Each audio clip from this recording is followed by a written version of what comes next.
Okay, good evening, everyone. Let me introduce myself first. My name is Nicholas Jeremy Tandayo, and I'm from class A1. And this is for mata kuliah mata tiga Pancasila. Today, I want to presentate about my PowerPoint about dinamisasi Pancasila dalam hukum. So, let's get started to it, okay? So, saya akan memberikan penjelasan secara singkat apa itu tentang Pancasila secara sekilas ya. Nah, pada sidang PPU PKI pertama pada 1 Juni 1945, Soekarno memperkenalkan dasar negara Indonesia yang kelak merdeka yang disebut Pancasila. Nah, Soekarno menyebutnya sebagai Philosophisch Grundslag atau pandangan hidup bangsa Indonesia. Oleh karena itu, Pancasila memiliki dua kepentingan, yaitu pertama, Pancasila diharapkan senantiasa menjadi pedoman dan petunjuk dalam menjalani keseharian hidup manusia. Indonesia baik dalam berkeluarga, bermasyarakat, dan maupun berbangsa.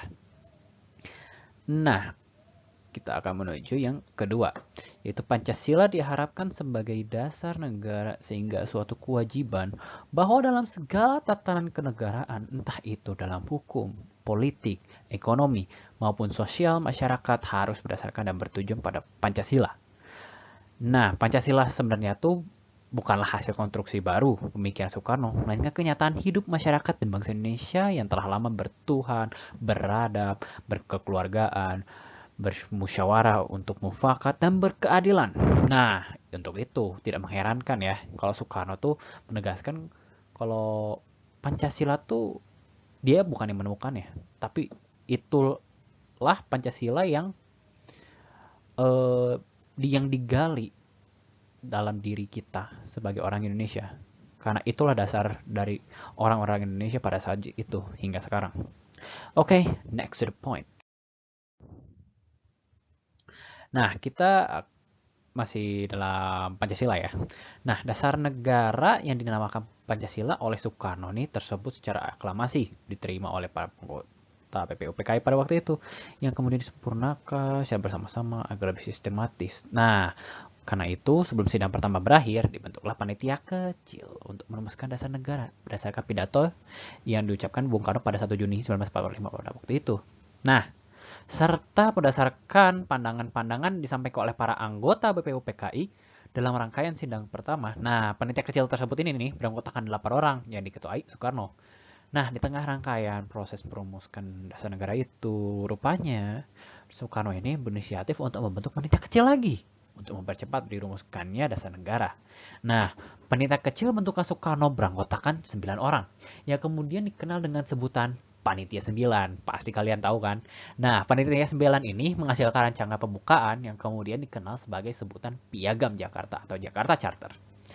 Nah, walaupun Pancasila yang dikemukakan Soekarno ini tersebut sudah mendapat persetujuan mutlak oleh para founding fathers, bahkan kemudian dikaji secara sistematis oleh panitia khusus, akan tetapi secara konstitusionalitas rumusan Pancasila yang hingga pada saat ini ditetapkan baru pada 18 Agustus 1945 oleh PPKI. Nah, menariknya tuh pada saat waktu ditetapkan pada alinea keempat pembukaan UUD 1945 mengalami perubahan. Perumahan sila pertama tuh Pancasila, yaitu dengan mencoret dengan bagian kalimat dengan kewajiban menjalankan syariat Islam bagi pemeluk-pemeluknya. Nah, digantilah menjadi ketuhanan yang Maha Esa sebagaimana dengan rumusan kelima menurut pidato Soekarno. Itulah garis besar Pancasila secara sekilas. Next to the point. Nah, kita akan masuk sebagai Pancasila sebagai sumber segala hukum. Well, at least in Indonesia, oke. Okay? Nah, sumber hukum pada hakikatnya itu adalah tempat kita adalah dapat menemukan gitu, dalam menggali hukumnya. Nah, kita akan membahas dari sumber hukum menurut Zevenbergen dapat dibagi menjadi sumber hukum material dan sumber hukum formil. Nah, sumber hukum material ini merupakan tempat dari mana pembentukan hukum. Nah, misalnya tuh hubungan sosial, hubungan kekuatan politik, situasi sosial ekonomis, tradisi pandangan keagamaan, kesusilaan, perkembangan internasional, keadaan geografis, and many more. Nah, sumber hukum formil merupakan tempat atau sumber dari mana suatu peraturan memperoleh kekuatan hukum, ini berkaitan dengan bentuk atau cara yang menyebabkan peraturan itu formal berlaku. Nah, apabila dikaitkan dengan dua jenis sumber hukum di atas, maka Pancasila termasuk sumber hukum yang bersifat material, sedangkan yang bersifat formil seperti peraturan perundang-undangan, perjanjian antar negara, jurisprudensi, dan kebiasaan. Jadi, kalau berdasarkan sumber hukum Zerbergen, Pancasila itu termasuk sumber hukum yang bersifat material dan mencakup berbagai banyak hal. So, you guys can see it, the rest of it. So, let's next to the next point. Nah, adanya sumber hukum sebagai tempat untuk menggali dan menemukan hukum dalam suatu masyarakat dan negara mengakibatkan hukum memiliki tatanan tersendiri. Nah, terkait hal ini, hasanah hukum di era modern maupun kontemporer sangat dipengaruhi oleh teori hukum Hans Kelsen mengenai Grundnorm atau norma dasar dan Steuven Bout Theory atau tata urutan norma. Nah, menurut Kelsen tuh, norma yang validitasnya tidak diperoleh dari norma lain yang lebih tinggi disebut sebagai norma dasar. Nah, semua yang validitasnya tuh dapat ditelusuri ke suatu norma dasar yang sama membentuk suatu sistem norma atau sebuah tatanan norma. Nah, norma dasar yang menjadi sumber utama ini merupakan pengikat di antara semua norma yang berbeda-beda yang membentuk suatu tatanan norma. Nah, bahwa suatu norma ini termasuk ke dalam sistem suatu norma, ke dalam tatanan normatif tertentu, dapat diuji hanya dengan mengkonfirmasikan bahwa norma tersebut memperoleh validitasnya dari norma dasar yang membentuk tatanan norma tersebut. Nah, ini konsep norma dasar ini, Kelsen ini kemudian diafirmasi oleh Nawiaski, meskipun dengan sebutan lain itu Stat Fundamental Norm. Yeah, well, it's still involving a norm and theory, norma. So let me continue it, okay? So you guys won't be bored by that. Nah, apabila mencermati maksud norma dasar yang menurut Kelsen dan atau norma fundamental negara menurut Nawiaski juga, maka Pancasila merupakan norma dasar yang menginduki segala macam norma dalam tatanan norma di Indonesia. Luar biasa bukan?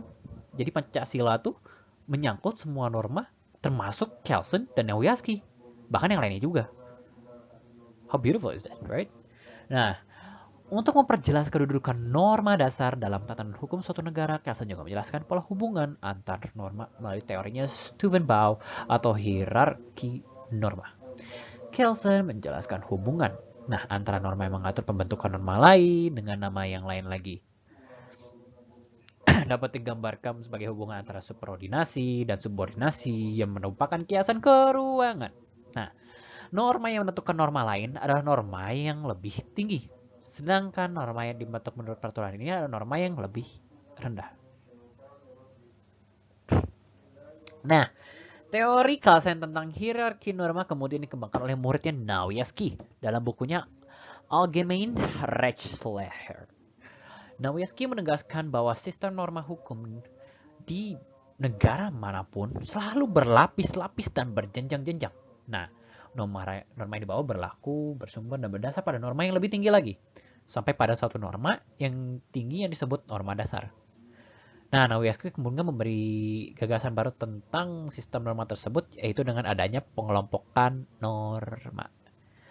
Which is kind of lot ya, karena kita bakal involve dengan norma dan Pancasila. Dan ini pasti merupakan berhubungan dengan hukum. That's the point. Okay. Next is poin C, yaitu menerapkan Pancasila sebagai sumber hukum. Ya tentu saja di Indonesia ya, bukan negara lain. I don't know about another country. So, tergerusnya Pancasila sebagai sumber segala hukum mengakibatkan Pancasila tidak lagi memiliki daya mengikat dalam sistem hukum nasional. Realitas hukum berhukum yang jauh dari koridor norma dasar negara ini yang menyebabkan materi muatan hukum dan pelaksanaan hukum Indonesia tidak menemukan suatu bentuk yang jelas. Jadi ada ruginya juga ya, not entirely advantage. Okay, let's continue. Nah, apalagi dengan adanya sikap-sikap resistensi terhadap Orba dan menguatnya pluralisme hukum menambah tidak beridentitas sistem hukum nasional. What? Gitu loh. You will never imagine that, right? Nah, meskipun Pancasila sebagai sumber segala hukum memiliki rumah hukum baik melalui TAP MPR maupun Undang-Undang Nomor 10 Tahun 2004 yang kemudian diganti dengan Undang-Undang Nomor 12 Tahun 2011. Tetap saja tidak menjamin kedudukan Pancasila dalam sistem hukum nasional Indonesia. Nah, oleh karena itu diperlukanlah beberapa upaya agar Pancasila sebagai sumber segala hukum tidak hanya sebatas memiliki rumah hukum, tetapi dapat diterapkan dalam sistem hukum. Nah, terdapat dua upaya untuk menjadikan Pancasila sebagai sumber hukum nasional, yaitu menjadikan Pancasila sebagai suatu aliran. Oke, next. Nah, meskipun Pancasila sebagai sumber segala hukum memiliki rumah hukum baik melalui TAP MPR maupun UU nomor 10 tahun 2004 yang kemudian diganti dengan UU nomor 12 tahun 2011. Nah, tetap saja nih tidak menjamin kedudukan Indonesia dalam sistem hukum nasional Indonesia. Oleh karena itu diperlukanlah beberapa upaya agar Pancasila sebagai sumber hukum tidak hanya sebatas memiliki rumah hukum, tapi dapat diterapkan dalam sistem hukumnya. Jadi nggak sekedar saja gitu. Nah, terdapat dua upaya juga, yaitu menjadikan Pancasila sebagai suatu aliran hukum positif dan mendudukan Pancasila sebagai puncak peraturan perundang-undangan. Nah, pertama kita akan membahas yaitu menjadikan Pancasila sebagai suatu aliran hukum. Nah, pemikiran yang melegitimasi kekuasaan absolut penguasa tersebut kemudian disempurnakan menurut kebutuhan dan perkembangan masyarakat dan zaman. Nah, pemikiran kepastian Austin yang meletakkan kepastian hukum pada perintah penguasa tersebut disempurnakan atau dikembangkan oleh Hans Kelsen menjadi kepastian hukum terdapat pada segala peraturan tertulis atau legisme. Nah, meskipun telah disempurnakan, ya harus diingat bahwa keberadaan suatu aliran hukum senantiasa ditentukan oleh relevansinya. Ya, akan artinya tuh suatu aliran hukum tuh akan tetap benar apabila sesuai dengan ruang dan waktu tertentu. See? It's complicated. Okay.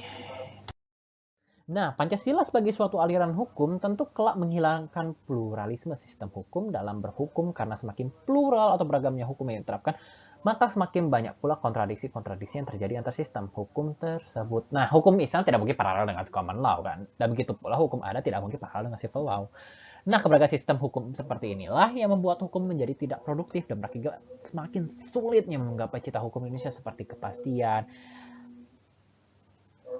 keadilan, kemanfaatan, kemakmuran, dan kesejahteraan. Nah, untuk itu tuh Pancasila harus hadir sebagai suatu aliran hukum yang mendamaikan disharmonisasi hukum yang disebabkan oleh keberagaman hukum yang ada di Indonesia ini. Next. Nah, kita masuk ke poin yang kedua, yaitu mendudukan Pancasila sebagai puncak hierarki peraturan perundang-undangan, yaitu Pancasila sebagai sumber segala hukum yang memang telah memiliki rumah hukum atau legitimasi yuridis, akan tetapi belum memiliki kedudukan dalam hierarki peraturan perundang-undangan. Nah, terkait Pancasila dalam sistem hierarki perundang-undangan ini, selama ini kerap terpelihara suatu pandangan yang tidak produktif bahwa Pancasila tidak etis dimasukkan dalam hierarki peraturan perundang-undangan karena Pancasila merupakan dasar negara, sudah menjadi sumber tertib hukum.